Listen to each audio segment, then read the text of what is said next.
puhelun tuntemattomasta puhelinnumerosta. Puhelutiedot sovellus käy hakemassa Helsingin kaupungin julkishallinnon yhteystietokannoista ja yrittää selvittää soittajan nimen. Sovelluksesta on myös mahdollista käydä jälkikäteen katsomassa, ketkä on soittaneet, ja sinne on myös tallennettu yhteystiedot, jos ne on löytynyt. Ja tästä on myös mahdollista soittaa takaisin henkilölle, joka on soittanut, tai tallentaa yhteystiedot puhelinluetteloon tai jakaa ne jollekin toiselle.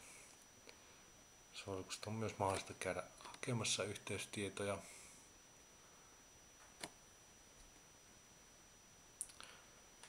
Ja vastauksena tuleekin henkilön tiedot ja organisaatio, missä on töissä, ja sitä voi soittaa henkilölle tai tallentaa yhteystiedot puhelinluetteloon tai jakaa.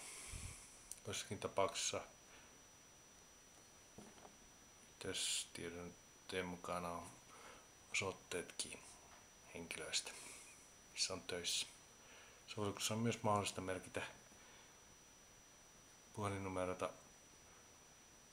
jotka on tuntemattomia, että ne on tullut puhelinmyyjiltä esimerkiksi, ja välttää näitä puolelta vastaisuudessa.